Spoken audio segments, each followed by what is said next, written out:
আজিৰ ডেটত যিসকলে এই জমিয়তে উলামায়ে হিন্দৰ বিষয়ে কিছুমান কথা বেয়াকে চিন্তা কৰে, গতিকে তেওঁলোকে এনেধৰণৰ কথা কোৱাৰ আগতে অকমান চিন্তা কৰি ল'ব। কাৰণ আজি আমি যিখন স্বাধীন ভাৰতত আমি জীয়াই আছো, এই স্বাধীন ভাৰতত যদি তেওঁলোকে তেজ নিদিয়া হলে, তেওঁলোকে নিজৰ প্ৰাণৰ বলি নিদিয়া হলে আজি হয়তো আমি এই স্বাধীন ভাৰতত আমি জীয়াই নাথাকিলোহেঁতেন। আৰু আমি মুছলিম হিন্দু সকলোৱে মিলি পেলাই যুঁজিব লাগিব যদি কোনোবা দেশৰ লগত আজিৰ ডেটতো যুদ্ধ হয়। জমিয়ত উলামায়ে হিন্দক আজি অসমত বহুত ধৰণৰ মন্তব্য কৰিছে, বহুতে বেয়াও মন্তব্য কৰিছে। গতিকে তেওঁলোকৰ ভিতৰত হয়তো কোনোবাই পাহৰি গৈছে, কোনোবাই হয়তো নাজানে যিখন স্বাধীন ভাৰতত আজি আমি জীয়াই আছো, সেই ভাৰতখনৰ স্বাধীনতাৰ সংগ্ৰামত, স্বাধীনতাৰ বাবে যিমান সংগ্ৰাম হৈছিলে, যিমান যুদ্ধ হৈছিলে ইংৰাজৰ লগত, প্ৰতিখন যুদ্ধতে এই জমিয়ত উলামায়ে হিন্দ জড়িত হৈ আছিলে, তেওঁলোকে আগভাগ লৈছিলে। কিমান যে শ্বহীদ হ'ল, হাজাৰ হাজাৰ উলামাসকল শ্বহীদ হ'ল, আৰু কিমান তেওঁলোকৰ কৰ্মী শ্বহীদ হ'ল, কিমানে নিজৰ তেজ দিলে, কিমানে নিজৰ প্ৰাণৰ আহুতি দিলে। তেওঁলোকে নিজৰ প্ৰাণ দি তেজ দি ভাৰতখন স্বাধীন কৰিলে। আৰু আজি এই ভাৰতৰে যদি একাংশই যদি তেওঁলোককে এনেধৰণৰ বেয়া মন্তব্য কৰে, এইটো দেখাত ভাল নেদেখে, ভাল নালাগে শুনি। যিসকল লোকৰ কাৰণে আজি আমি এখন স্বাধীন ভাৰতত জীয়াই আছো, তেওঁলোকৰ বিৰুদ্ধে লাগিলে সেয়া কোনো হিন্দু অৰ্গেনাইজেশ্যনে হওক, লাগিলে কোনো মুছলিম অৰ্গেনাইজেশ্যনে হওক, যিসকল লোক ভাৰত স্বাধীনৰ সময়ত তেওঁলোকে নিজৰ তেজ দিছিল, নিজৰ প্ৰাণ দিছিল, তেওঁলোকৰ বিষয়ে আমি বেয়াটো শুনিব নোৱাৰো। গতিকে এইসকল লোকৰ কাৰণে আজি কিছুমান কথা মই কম বুলি ভাবিছোঁ তেওঁলোকৰ ইতিহাসৰ বিষয়ে। যদি পাহৰি গৈছে তেতিয়া মনত পেলাই লওক, আৰু যদি নাজানে তেতিয়াহ'লে তেওঁলোকে জানি লওক যে তেওঁলোকৰ ইতিহাস কি আছিলে। জমিয়ত উলামায়ে হিন্দৰ প্ৰথম চিন্তাধাৰা আৰম্ভ হৈছিলে 1857 চনত। 1857 চনত যেতিয়া গদৰৰ যুঁজ আৰম্ভ হৈছিলে, সেই তাৰ পিছৰ পৰাই জমিয়ত উলামায়ে হিন্দৰ চিন্তাধাৰা আৰম্ভ হৈছিলে যে তেওঁলোকে এই চিন্তাৰে আগবাঢ়িছিল, ভাৰতবৰ্ষখন ইংৰাজে অবৈধভাৱে দখল কৰি ৰাখিছে, গতিকে আমি ভাৰতবৰ্ষক স্বাধীন কৰিব লাগে, ইংৰাজৰ হাতৰ পৰা আমাৰ ভাৰতবৰ্ষক বচাব লাগে। এক নম্বৰ চিন্তা হৈছিল এইটো তেওঁলোকৰ। 2 নম্বৰতে তেওঁলোকে ভাবিছিল যে আমি হিন্দু মুছলিম যিমান আছো চবে মিলি, চবে একত্ৰিত হৈ ইংৰাজৰ বিৰুদ্ধে যুঁজ দিব লাগে। আৰু তৃতীয়তে তেওঁলোকে ভাবিছিল যে ভাৰতবৰ্ষখনত আমি হিন্দু মুছলিম চব আছো, গতিকে এইখন আমাৰ চবৰে দেশ হয়, কোনো হিন্দুৰ দেশ নহয়, এইখন আমাৰ চবৰে মিলিত এখন দেশ হয়। গতিকে এইখনক আমি সকলোৱে মিলি বচাব লাগে, আৰু সকলোৱে মিলিজুলি একত্ৰিত হৈ থাকিব লাগে, আৰু ইয়াক ভাগ কৰাটো আমি পচন্দ নকৰোঁ। জমিয়ত উলামায়ে হিন্দৰ এই চিন্তাধাৰালৈ তেওঁলোকে আগবাঢ়িছিল। 1919 চনত দিল্লীত জমিয়তে উলামায়ে হিন্দৰ প্ৰতিষ্ঠা হৈছিল, আৰু দেওবন্দৰ উলামা যিসকল আছে, উলামা মানে হ'ল যিসকল টিচাৰ আছে, টিচাৰৰ বিশেষ টিচাৰ যিসকল থাকে ইছলাম ধৰ্মীয়, সেইসকলক উলামা বুলি কোৱা হয়। যিসকলৰ বিশেষ জ্ঞান থাকে ইছলামৰ বিষয়ে, তেওঁলোকক উলামা বুলি কোৱা হয়। গতিকে দেওবন্দৰ উলামাসকলে এই জমিয়তে উলামায়ে হিন্দক আৰু মজবুত কৰি তুলিছিল। আৰু এই জমিয়তে উলামায়ে হিন্দৰ প্ৰতিষ্ঠাৰ উদ্দেশ্য মূল 3টা ভাগত ভাগ কৰিব পাৰি। প্ৰথম উদ্দেশ্য হৈ গ'ল ইংৰাজৰ বিৰুদ্ধে ৰাষ্ট্ৰীয় আন্দোলন গঢ়ি তোলা। 2 নম্বৰতে হৈ গ'ল মুছলিমসকলৰ ধাৰ্মিক আৰু সামাজিক অধিকাৰ ৰক্ষা কৰা। আৰু 3 নম্বৰ উদ্দেশ্য হৈ গ'ল হিন্দু আৰু মুছলিম এই 2টা জাতিকে একত্ৰিত কৰি ৰখা, আৰু একত্ৰিত কৰি ইংৰাজৰ বিৰুদ্ধে যুঁজ দিয়া। এই 3টা উদ্দেশ্যৰে তেওঁলোকে এই প্ৰতিষ্ঠা কৰিছিল জমিয়তে উলামায়ে হিন্দৰ।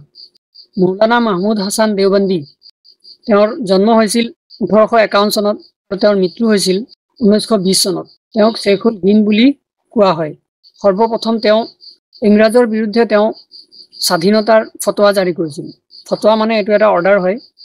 সিল্ক লেটাৰ মুভমেণ্ট আৰম্ভ কৰিছিল। সিল্ক লেটাৰ মুভমেণ্ট হৈ গ'ল ৰেচমৰ কাপোৰত চিঠি লিখি গোপনভাৱে যিসকল ভাৰতৰ নেতাসকল আছিলে, সেই নেতাসকল আৰু যিসকল উলামাসকল আছে, সেই উলামাসকলৰ ভিতৰত গোপনভাৱে যদি কোনো মেছেজ দিবলগীয়া হয় এজনে আনজনক, তেতিয়াহ'লে এই সিল্ক লেটাৰ মুভমেণ্টৰ জৰিয়তে তেওঁলোকে এই কামটো চলাইছিল।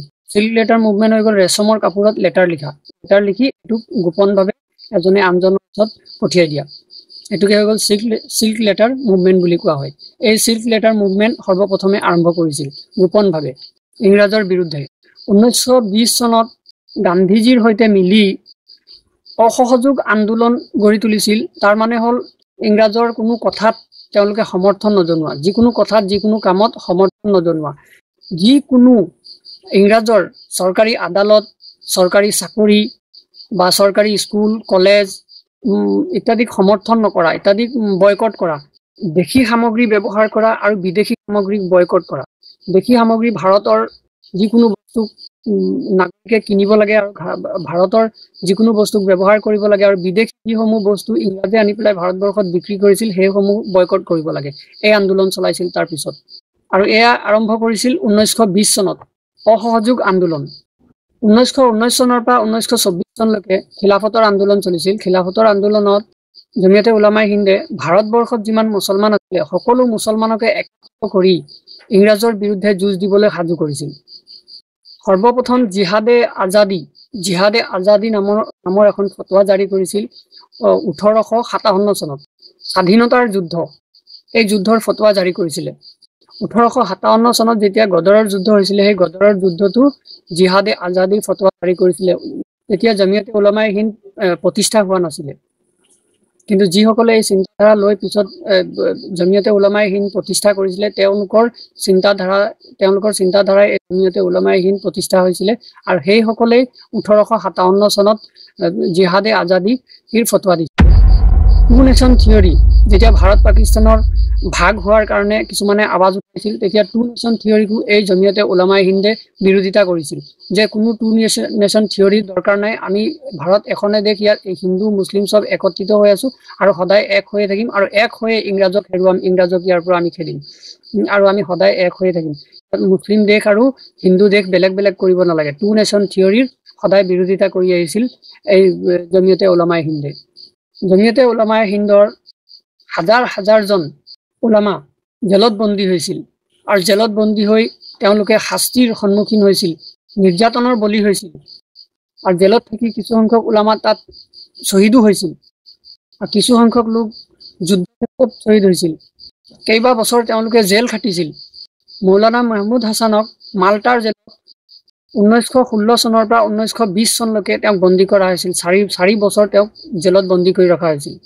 মৌলানা উবাইদুল্লাহ সিন্ধিক ভাৰতৰ পৰা বাহিৰলৈ পঠিয়াই দিয়া হৈছিল, বাহিৰ কৰি দিয়া হৈছিল, তেওঁক দেশৰ পৰাই বাহিৰ কৰি দিয়া হৈছিলে।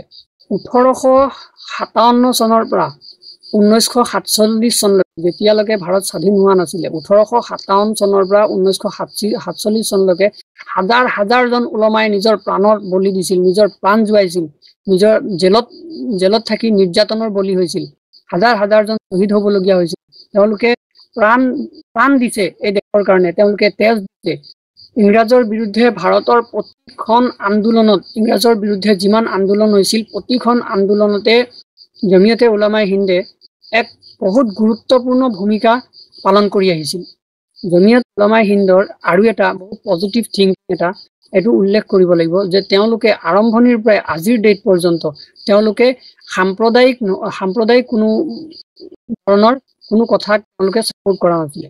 তেওঁলোক সদায় অসাম্প্ৰদায়িক আছিলে, আগৰ পৰা একদম আৰম্ভণিৰ পৰা এতিয়া শেষলৈকে আজিৰ ডেট পৰ্যন্ত তেওঁলোক অসাম্প্ৰদায়িক হৈ আছে। অসাম্প্ৰদায়িকতাক তেওঁলোকে সদায় ছাপোৰ্ট কৰি আহিছে, সাম্প্ৰদায়িকতাক তেওঁলোকে সদায় ডিনাই কৰি আহিছে। গতিকে এতিয়া মই আপোনালোকক মূল যিখিনি কথা সেইখিনি কথা ক'লো। বহুত দীঘলীয়া কৰিবলৈ হ'লেতো মই ইয়াত যদি এতিয়া বহি পেলাই 10 ঘণ্টাও যদি তেওঁলোকৰ এই গোটেই যুদ্ধৰ বিষয়ে কাহিনীটো কৈ যাওঁ তথাপি শেষ নহ'ব, 10 ঘণ্টাটো মই শেষ কৰিব নোৱাৰিম।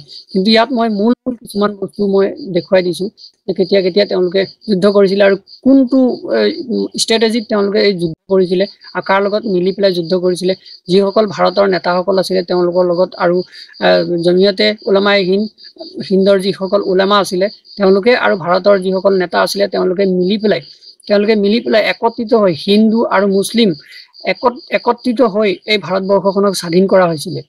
গতিকে আজিৰ ডেটত যিসকলে এই জমিয়তে উলামায়ে হিন্দৰ বিষয়ে কিছুমান কথা বেয়াকে চিন্তা কৰে, গতিকে তেওঁলোকে এনেধৰণৰ কথা কোৱাৰ আগতে অকণমান চিন্তা কৰি ল'ব। কাৰণ আজি আমি যিখন স্বাধীন ভাৰতত আমি জীয়াই আছো, এই স্বাধীন ভাৰতত যদি তেওঁলোকে তেজ নিদিয়া হ'লে, তেওঁলোকে নিজৰ প্ৰাণৰ বলি নিদিয়া হলে আজি হয়তো আমি এই স্বাধীন ভাৰতত আমি জীয়াই নাথাকিলোহেঁতেন বা কেনেকে থাকিলোহেঁতেন কোন পৰিস্থিতি থাকিলোহেঁতেন কোনেও নাজানে কিন্তু তেওঁলোকৰ এটা বহুত গুৰুত্বপূৰ্ণ ভূমিকা আছে বহুত গুৰুত্বপূৰ্ণ ভূমিকা তেওঁলোকে লৈছিলে সেই সময়ত গতিকে আমি আজি আমাৰ এই এখন স্বাধীন ভাৰতত আমি আজি জীয়াই আছো সেই কাৰণে মই আপোনালোকক অনুৰোধ কৰিছো যিসকলে এনে ধৰণৰ কথা কয় আবুল তাবুল বকে যি মুখত আহে তাকে বকে হয়তো কিছুমানে নাজানিবও পাৰে কিছুমানে হয়তো জানিও পাহৰি গৈছে গতিকে আপোনালোকে অকমান এইবিলাকৰ বিষয়ে জানিব তাৰ পিছত জিটি মন্তব্য কৰিব লাগিলে হেয়া জুনে নহওক লাগিলে মুছলিমে হওক লাগিলে হিন্দুৱে হওক মুছলিমেও হিন্দু কোৱাটো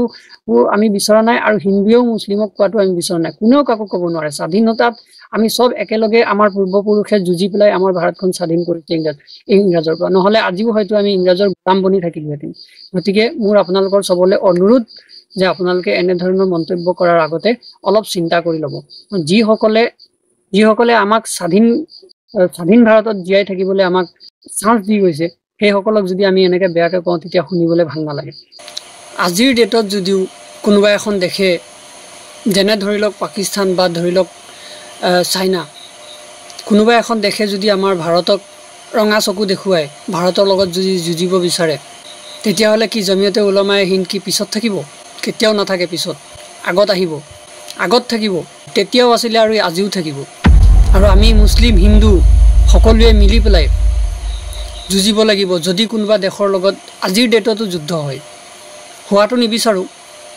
আমি শান্তিত আছো শান্তিতে থাকিব বিচাৰো হোৱাটো আমি কামনা নকৰো কিন্তু যদি হয় যেনে এতিয়া বহুত দেশত চলি আছে সিৰিয়াত চলি আছে ইৰাণত চলি আছে ইজৰাইলত চলি আছে ইউক্ৰেইনত চলি আছে ঠিক তেনেকৈ ক'ব নোৱাৰি কোন দেশৰ লগত কাৰ কেতিয়া কি হৈ যায় তেনেকৈ হোৱাটোতো নিবিচাৰো কিন্তু যদি আজিৰ ডেটতো হয় জমিয়তে উলামায়ে হিন্দ থাকিব লগত আৰু দেশৰ প্ৰতিজন মুছলমান দেশৰ প্ৰতিজন হিন্দু আমি একেলগে যুঁজিব লাগিব আমি এজনে আনজনৰ লগত বাহুত বাহু মিলাই যুঁজিব লাগিব এজনে আনজনৰ কাৰণে তেজ দিব লাগিব আমি একেখন দেশৰে হয় একেখন দেশৰ মাটিতে আমি জন্ম হৈছো আৰু একেখন দেশৰে মাটিতে আমি আকৌ বিলীন হৈ যাম এক টোপাল তেজৰ পৰা জন্ম হৈছো এক টোপাল পানীৰ পৰা জন্ম হৈছো আমাৰ নিজৰ বডিতে আমাৰ নিজৰ কন্ট্ৰোল নাই আমি ইমান বাহাদুৰি কাক লৈ মাৰো কিহক লৈ আমি ইমান বাহাদুৰি মাৰো এক টোপাল তেজ হে আমাৰ অকাদ এক টোপাল তেজ এক টোপাল পানী হয় আমাৰ নিজৰ পেটৰ ভিতৰত গৈ পেলাই কেনেকৈ হজম হৈ আছে আমি খোৱা বস্তুটো আমি নিজেই নাজানো আমি তাকে কন্ট্ৰোল কৰিব নোৱাৰো আৰু আমি ইমান ফিতাহি মাৰিলে কি হ'ব আমাৰ নিজৰ ওপৰতে নিজৰ কন্ট্ৰোল নাই গতিকে ইমান ফিতাহি আমি মাৰি লাভ নাই আমি এজন আনজনৰ ভাই ককাইৰ নিচিনা হয় এই দেশত সকলো এজন আনজনৰ ভাই ককাইৰ নিচিনা হয় কোনোবা বেলেগ দেখে আঙুলি টুৱালে আমি একেলগে মিলি পেলাই যুঁজিব লাগিব গতিকে এনে কৰাটো ভাল নহয় এইখন দেশ স্বাধীনতাৰ সময়ত যিসকলে নিজৰ প্ৰাণ দিছে তেজ দিছে সকলো হেৰুৱাইছে তেওঁলোকৰ বিষয়ে এনেকৈ কোৱাটো উচিত নহয় ভাল নহয় গতিকে অলপ চিন্তা কৰি তাৰ পিছত ক'ব জয় হিন্দ